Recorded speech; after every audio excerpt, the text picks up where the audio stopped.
This is NCC Unplugged. Welcome back to another episode of NCC Unplugged. We have another great episode here. My name is Jeff Terpstra. I'm the preaching minister at Norwin Christian Church. And if you've joined us before on this podcast, you know, something that we like to do is interview our church members and just get their testimonies, their stories.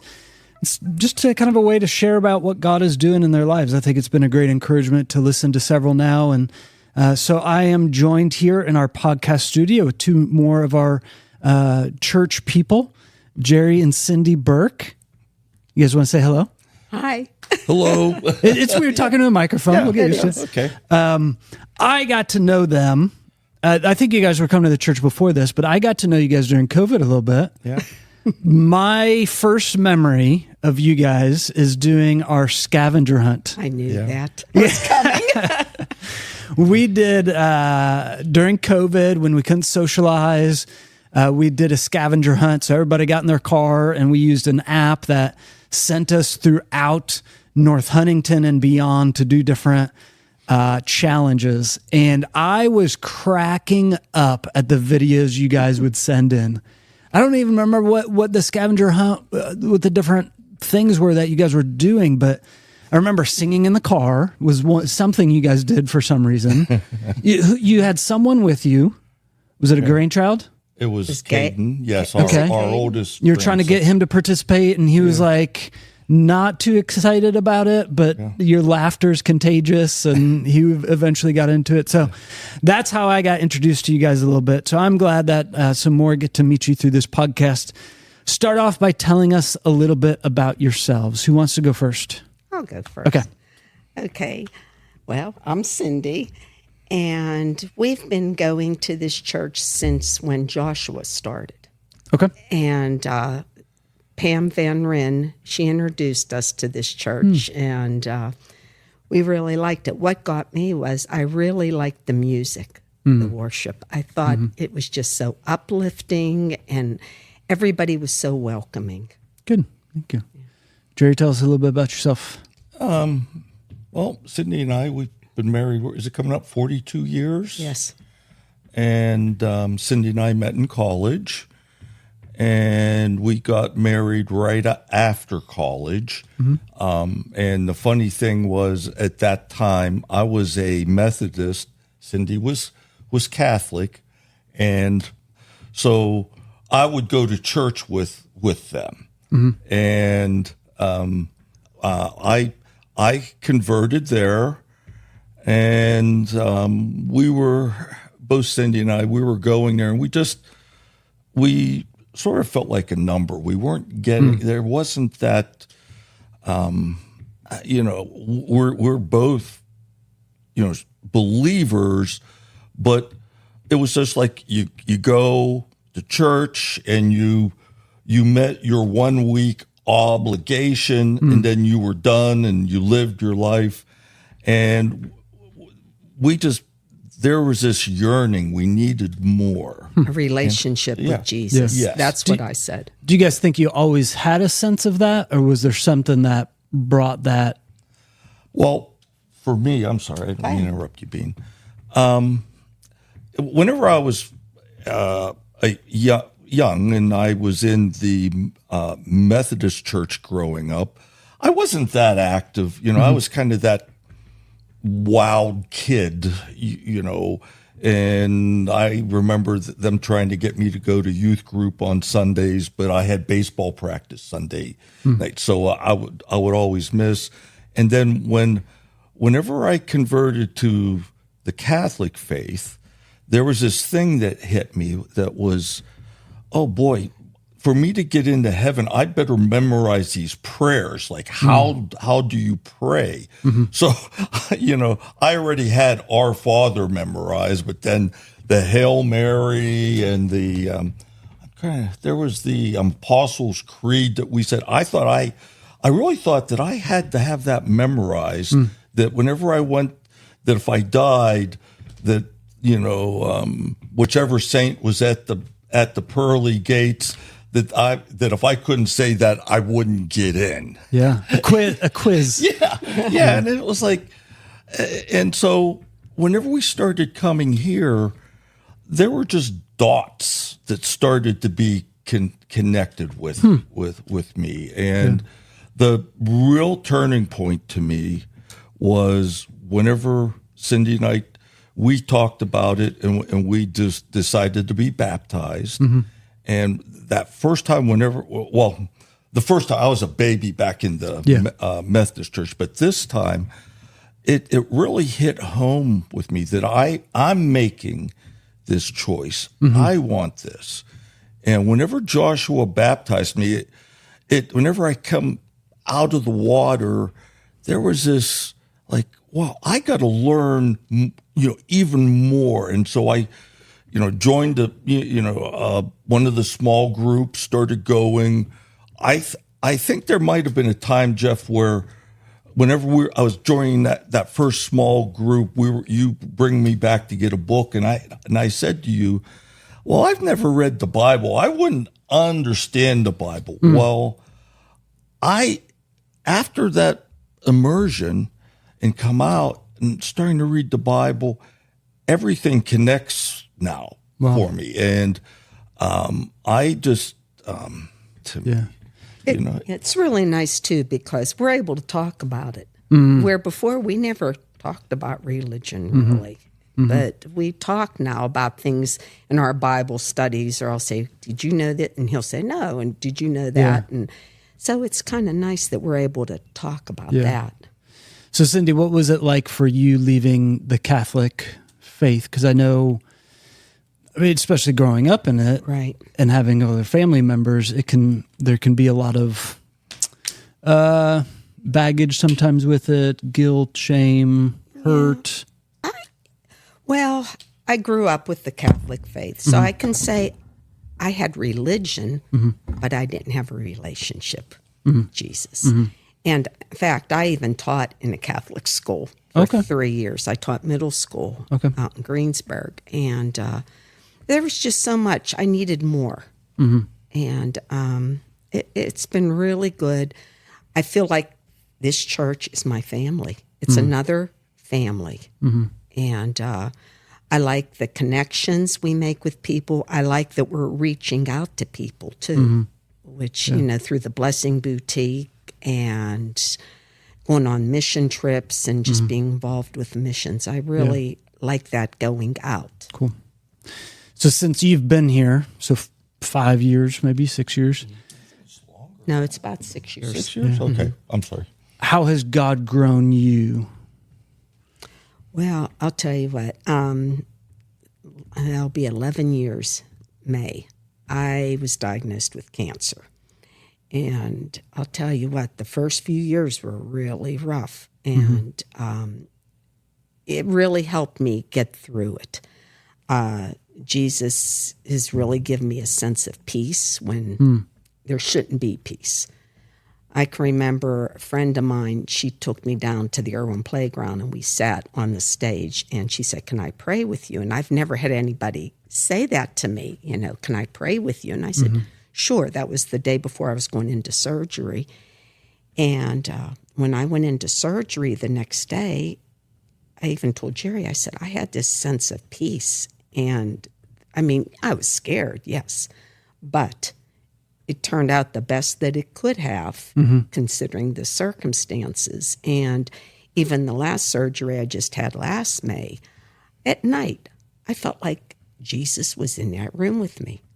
It just felt calm and peaceful. And I go for my scans, and I always imagine that Jesus is there with me, wrapping his arms around me as I go through that tube and come back out. And that he's holding my hands to get through it. Yeah, one thing I wanted to ask you, because I know I'll see your prayer requests that you write and pray for you, and our staff prays over those prayer requests, but then I see you again on a Sunday, and you're all laughter. You just have a smile. How do you keep that? I guess you're saying you just sense that peace. It doesn't make sense, but how do you keep the positive outlook on life, the joy that you do while going through so many of these different health issues? Well, the one doctor said to me, you can either live your life and just live your life, or you could sit and worry about it. The week before, I worry about it. There's tears, there's anxiety, they call it anxiety, but during the rest of the time, I try not to let it get to me. I try to just, keep very busy. So with my life, with our kids, with church, I just keep busy and try not to think about it. Yeah. Because it'll pull me down. So what's your encouragement to people that are listening? Maybe they've heard that C word, cancer, before for their results. And it's a scary word. It is. What's your encouragement to them? Hey, they're in the middle of this right now. Maybe they do have Jesus, maybe they don't. But what is your advice? Let go of the control. Wow. I was such a control person in my life. I just, with everything, with the kids, with when I taught, I was just like control. And I knew I could not do this. I just knew. And so I just give it up to God. And it's funny because it's kind of trickled down into my life too. Like, okay, going on the mission trips. I didn't know what to expect, but I'm like, okay, I'm going, it's, good. And it's going to be what it's going to be. And it was always better than I thought it would be. Cool. So in my life, it's trickled down too, which has been really good. Do you think sometimes the trickle even goes the other way, where you learn to let go of control in other areas, and that helps you? Oh, definitely. Yeah. I mean, even I was subbing preschoolers, and now I just have fun with them. It's like, okay, I'll you can't be in control of those preschoolers. No, they're in control of me. But, I just have fun with them, and I'm not as serious with things, He always says, you're living in your own little world. And I said, and it's a good place to be, because, I just, you can be upset and just and even the way things are now in this world, you could let things get to you. But when it comes down to it, then you're not living, and that's not what Jesus wants. He wants you to be happy and live. Yeah, life's hard, but you got to keep moving. Yeah. It's interesting you said not to take life too serious. I mean, so many people come up against these health diagnoses and they take it even more serious, right? Because then that's all their life becomes, is more appointments and scans and results and all of that. So have you found a trick in life, to pick up a habit of something so that you don't take things too serious? I think my devotions in the morning help me. It gives me a sense of peace and a start for my day. If I miss it in the morning, I try to get it caught up sometime in the day. Yeah. But also, I think trying to help other people. I really enjoy talking to people and trying to help other people. Cool. Yeah, that's good. Yeah. Jerry, during that season of life when, you hear your wife has cancer, what was that like for you? And then what was your reaction to it? How did you process that? Whenever we were going down to Pittsburgh to meet with the surgeon, because Cindy knew there was something inside of her stomach, and I even felt it one time. It was a cantaloupe-sized mass that was attached to her colon. Whenever, like Cindy said, we were driving there, and she said, Jerry, this is an oncologist surgeon. Do you think this is cancer? And I'm like, nah, this is you had a lipoma several years. This is nothing serious. Well, the doctor walks in, serious as can be, serious look. And he starts to rattle off what she has, and that he's, thank heavens it's on the left side, because he might have to take out her kidney, her part of my colon. Yeah, part of the colon, and it was a whole list of things that it was going to be a major surgery. And Cindy, as I looked at her, just that was the first time that we knew it was cancer. Wow. Yeah. I shut down. Yeah. We really didn't know at that time. Yeah. We were just kind of clueless, The surgeon assumed we knew. Yeah. Okay. Yeah. So there's some miscommunication, and he was just coming right out with it. Yeah. saying this is what we're going to do. Yeah. And we both went, what? It caught us off guard. Yeah, and Cindy, from my perspective, then that all of a sudden put me on game face. I was, I'm serious now. Cindy getting that news like that, I just, she just like kind of zoned out. She shut was down. there, and so I'm asking all the, well, what if this, what if that, what are we, and the pointed questions, and then we spent it was a long day down at UPMC getting tests done so that we could get the surgery on the calendar and get it moving. And so it all went well. It took her a while to heal, but she healed. And then the next step of the journey, to prevent the cancer from coming back, we were told it's like a 60-40, 50-50, but you should do chemo. And the chemo treatment was it was very intensive due to the type of cancer that she had. It was it's an aggressive type, but where we've been blessed now, here we are like 11 years later, the cancer hasn't been aggressive with her, but it keeps coming back. But we've been blessed, She's, you could never tell. I'm just amazed by her that, the battle that she has fought with this, and seeing, what all she's been through. You'd never know. Yeah. God. It's God. It's God. Yeah. One other thing he did, he was going back and forth to work. I, at that time, was staying with my parents because our daughter and the boys lived with us.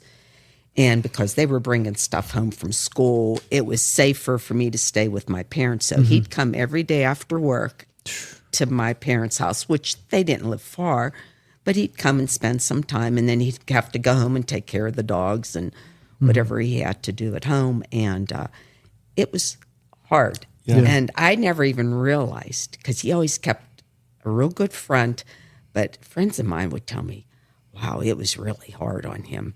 He, people at work would tell me that, his work.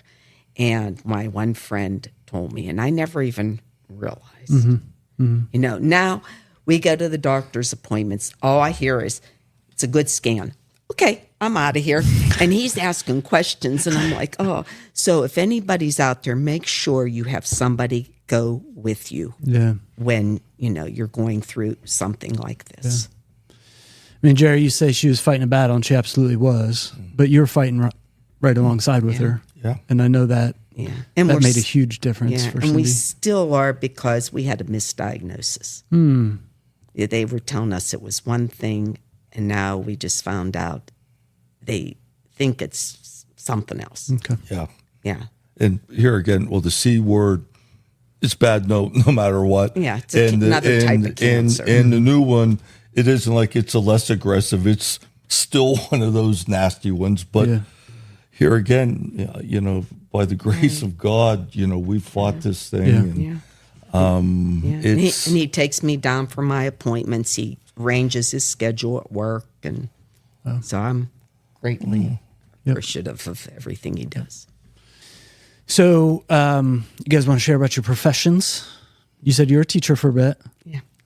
When I got out of college, I taught middle school for 3 years. Okay. I taught reading and science.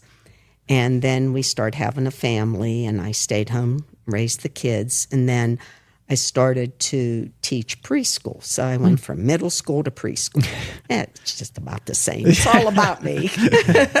But, and I really enjoyed that age. Yeah. And that was when our youngest was 2. I started over at Calvary. Okay. And then after that, I was there for 10 or 11 years. And then one of the parents approached us about starting a preschool down at the First Presbyterian Church in Irwin. So we did that. And I did that for 10 years. And then it was really strange because there were things going on with the preschool. And I went in and we had a meeting, and I said, I don't think I'm coming back. And it was like, where did those words come from? Huh. So you weren't prepared to say that? No. I had thought about it, but I wasn't going to say that. And it came out, and a couple weeks later, I was diagnosed with cancer. Wow. And so God knew I had to get better first. And then I had thought about maybe trying to start another preschool. My mom kept saying, you don't want to do that, because she knew, my health. And then I was approached to sub over at Happy Apple Preschool. And that worked out great. So I subbed and for about 5 years there. And this year, I think I'm just going to help out in the office a little bit. But the director approached me about doing adult craft classes. So now I'm teaching adults, and that's where I'm at. You're doing like the teaching circuit all around. Right. I've taught every age group. I've taught from 2-year-olds, a play group, up to adults. Because I even taught for a while religion classes to high school, ninth graders. Okay. So very neat. And now you're also on to becoming a grandmother. I mean, not becoming, you have been for a while. So that's a job all in of itself, right, as your grandparents? And that's it. We want to see the kids. We have one that lives in Bellefonte, and they have 2 boys. Our daughter, who's our second child, she lives around here, and that's Gage's mom and Caden's. So they're close by. And then our youngest, he's in Wheeling, and they have a 2-year-old, and they just had a baby. Excellent. Well, Jerry, what about you? What have you done over your life as far as a profession? Well, I want to talk. I wanted to say I have 65 calendar days until I retire. Oh, 65. September 3rd is my last official work cross day. those off as they come. That's so cool. I'll start with that ending point. But my career, I've been in the security field since I graduated from college. Okay.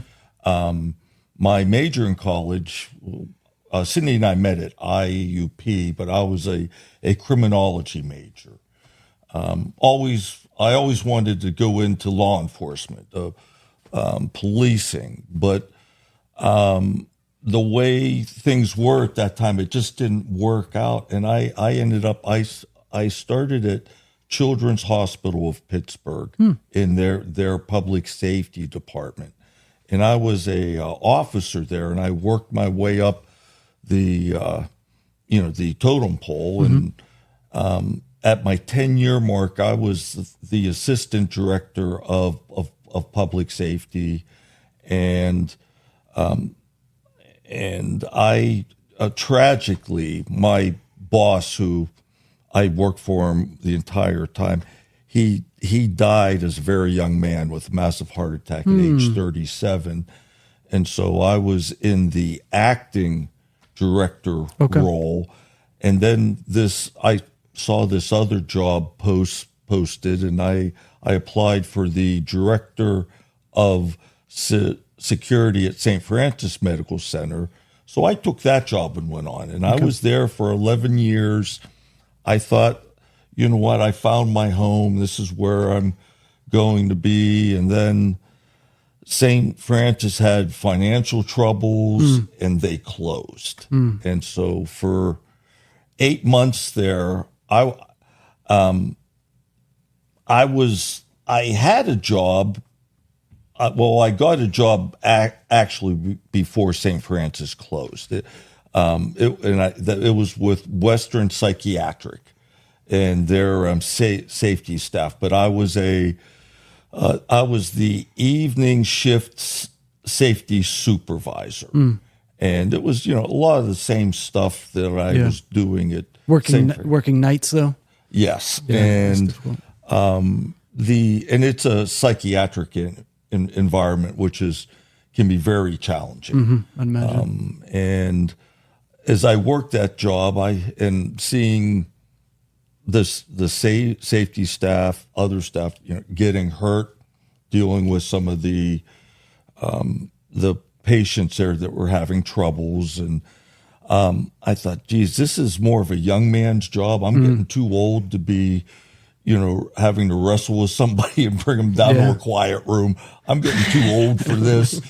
And then I saw a a job posted for the director of security at Falling Water in Mill Run.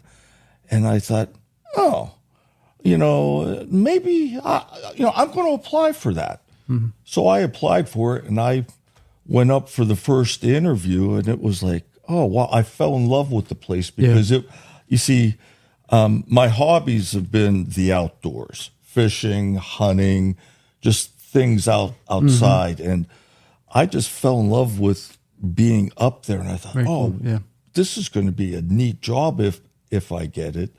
And that first interview, whenever Cindy rode up with me, I remember because we had a date day, because I was off in the middle of the day. And I went down, had the interview, and they offered me, they said, well, do you want to do a tour of the house? I said, well, my wife's waiting, back up at the visitor center. And I promised her we were like doing a date day. And they said, well, no pressure. And so I went up and I asked Cindy, and Cindy said, well, she wanted to go to Ligonier and shop. And then we were going to go up in the Laurel Mountains. I was going to show her some of the places where I hunted. And I just said, you know what, it's all right. And she goes, well, you might not get the job if you. I said, that's fine. I have a job. Yeah. So we left. I didn't do the tour, and I thought, oh, I'm done. They're not. and I, as a matter of fact, I was even going to withdraw my name. I was thinking about it, and I had the human resources person, her name and number, and she called me that day, and I'm like, oh, Nancy, I'm so glad that you called. I was planning on calling you, but I think I'm going to withdraw my name. It's kind of far. Mm-hmm. And she said to me, Jerry, no, you can't do that. You're our best candidate. So I thought, okay, I'll follow the process. And so I got the job. I love it. I've been there 21 years. Wow. From the security perspective, whenever I walked into that job, there was no one in that position before I got there. And all they had was this cardboard box that they gave me that had some files from like some of the staff had gone away to a conference here or there, and so I had nothing, and I've built the security program there to it's like as far as the electronic access control, alarm systems, camera surveillance. One of my greatest gifts that I feel is if you were to go to the Falling Water website, this is not a commercial, but they have their webcam, and it's the iconic view. And about 4 years into the job, we got a new CEO, and we were all told to come up with a big, bold idea. Well, at that time, our oldest son, Patrick, was snowboarding, and he was always going online and looking at Seven Springs and Hidden Valley at their webcams to see what the slope conditions were. And just being at Falling Water, it's like, I'll bet you that if we had a webcam, since we get all this tourist traffic from all over the world, this will be a really neat and big thing. Matt appreciates that. And so I found the right security contractor, and we talked it through. We got it to where we got power down to the view. We were using wireless whenever it first come out to transmit from the view back over to the house. And it was from what I hear, and I don't, I'm not involved with the web, but that iconic view webcam is the most viewed page in our Falling Water. Very cool. Yeah, and I was just like, and I just feel so good that will always be. I feel like that was my gift. Yeah. So if you're listening, you don't know what Falling Water is. It's a Frank Lloyd Wright designed house up in Mill Run, and it's on the way to Ohio Pile. You probably have passed it, not thought about it. And if you want to meet Jerry, just go there and break something on accident, and you'll meet Jerry, or start going off on an employee, and Jerry will show up and be like, "Oh yeah, I just wanted to meet Jerry. That's fun." And then maybe he'll take you somewhere after that. Yeah. So for you guys, you're in the stage of being grandparents. What is one highlight, maybe your favorite part of being a grandparent? Something you love from this stage of life? Mine is I'm really enjoying the kids. Where when you're living life with little ones, because our kids were like with Courtney and Patrick, there was 2.5 years, and then there was about 4 years till Eric came along.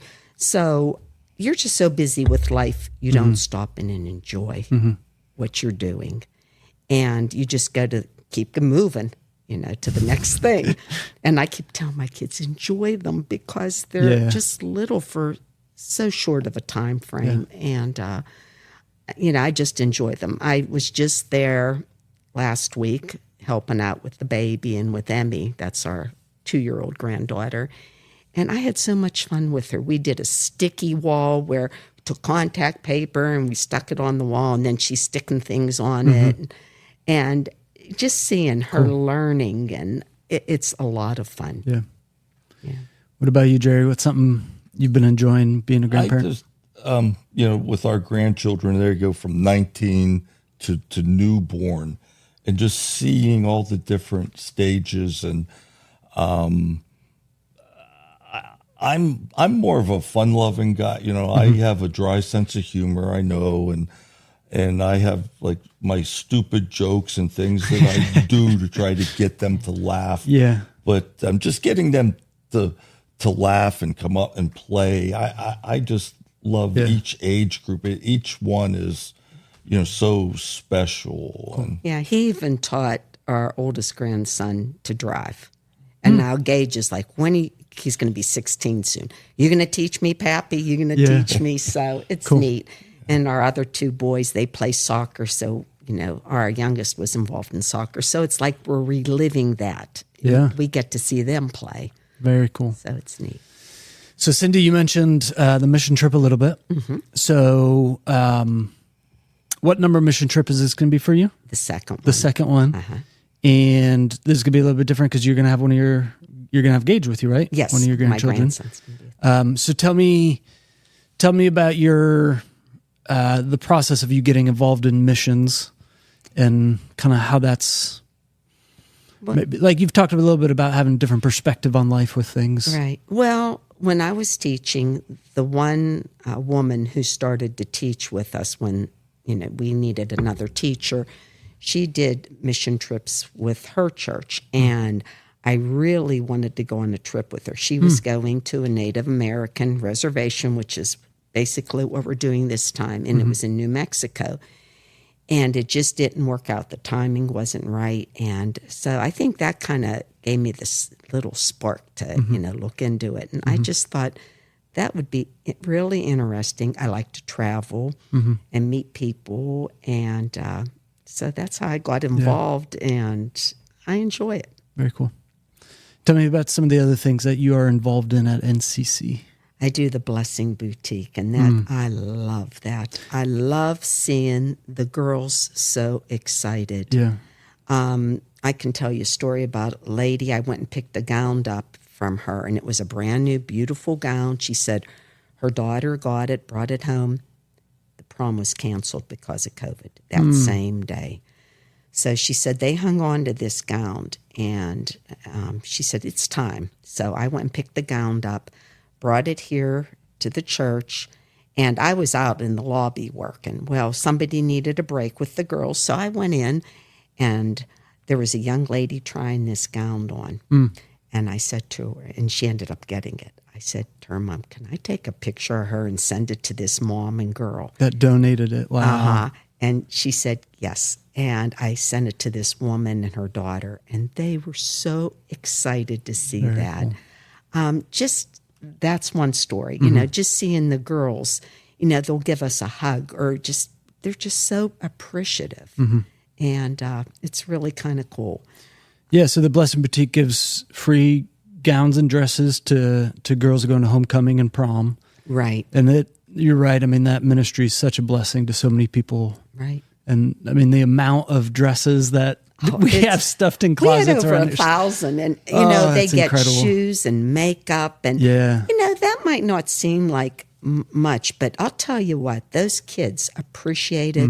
Their parents appreciate it, and they come and they say, "We didn't expect to have lunch."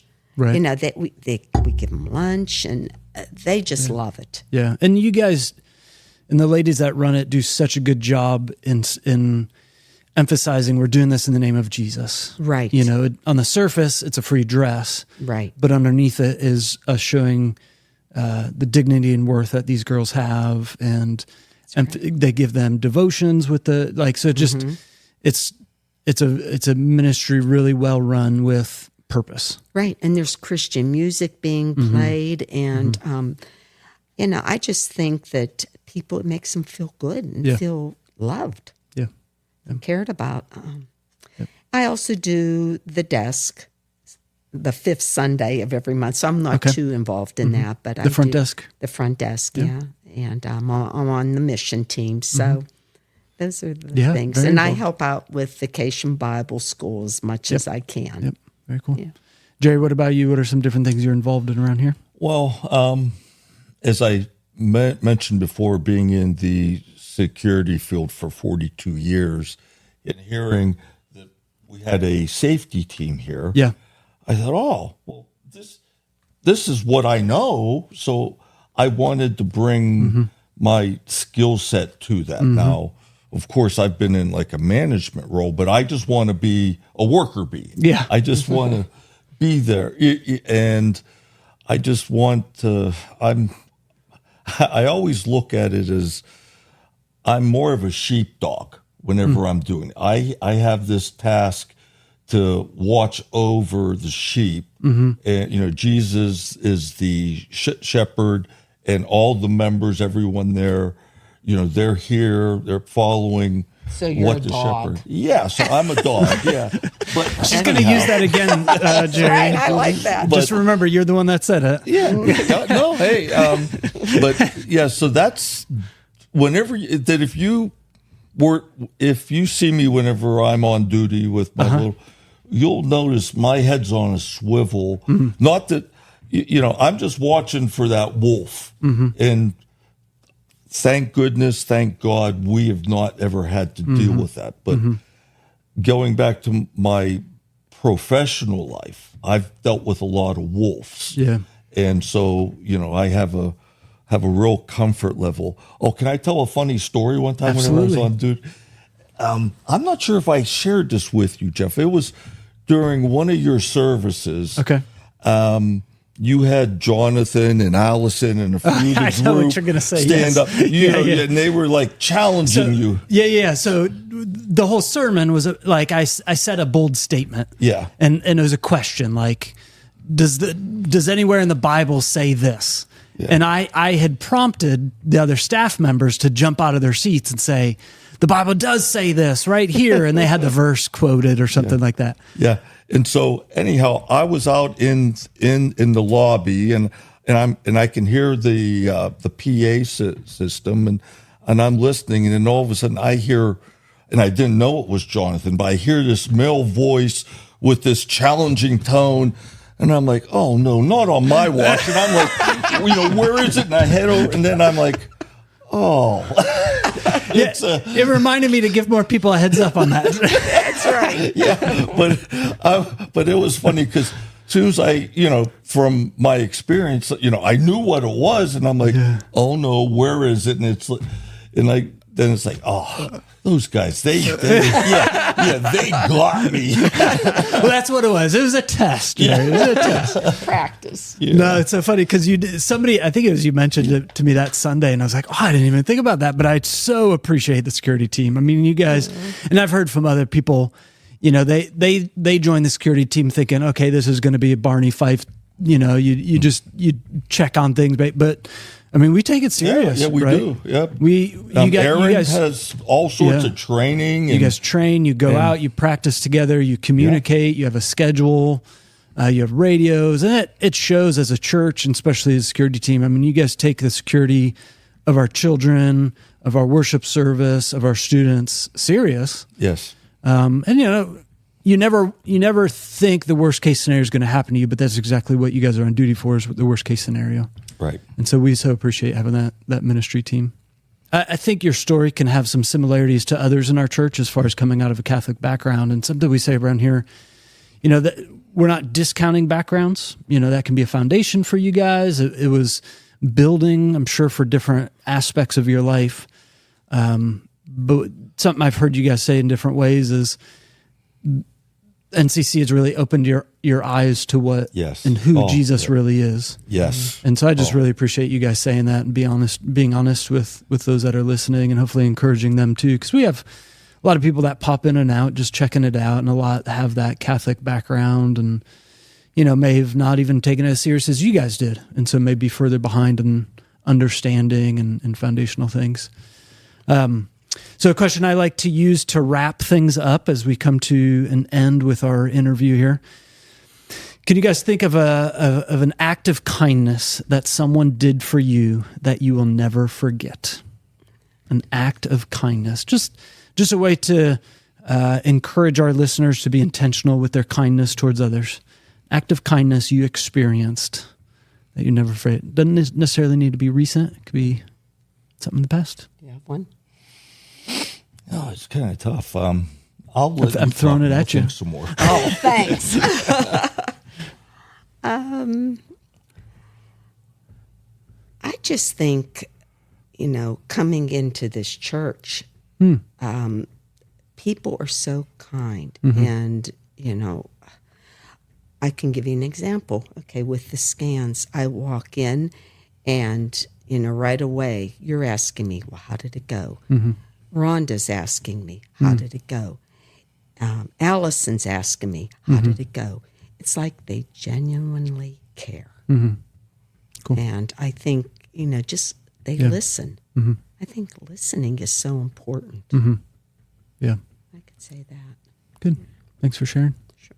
Yeah, and I'm going to ride the same theme that Cindy just had, But no, everyone here is just so kind.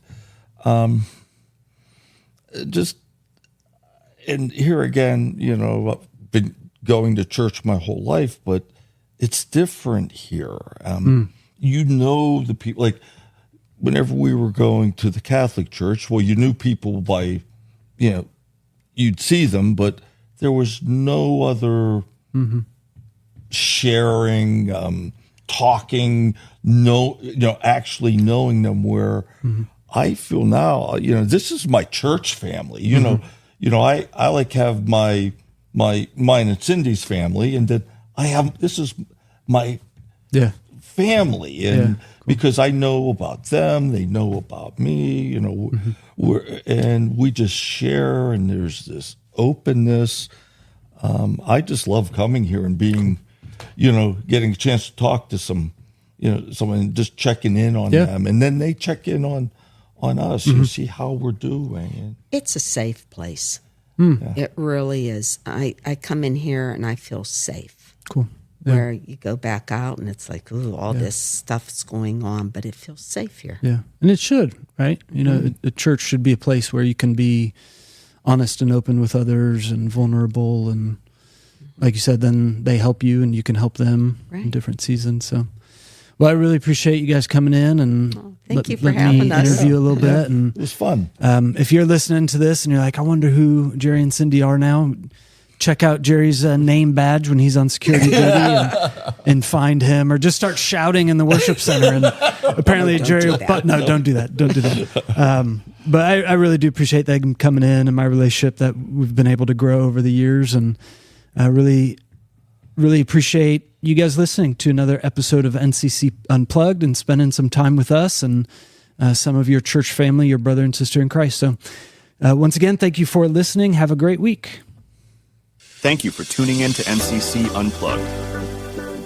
If you've enjoyed listening to our podcast, we encourage you to share this with your friends and family. NCC Unplugged is available on all major podcast platforms. And if you're ever interested in experiencing Norwin Christian Church firsthand, we invite you to join us for our services every Sunday at 8:45 and 10:30 a.m. We have engaging classes available for all ages, ensuring there's something meaningful for everyone in our church community. For more information about NCC or any other inquiries, visit norwinchristianchurch.com.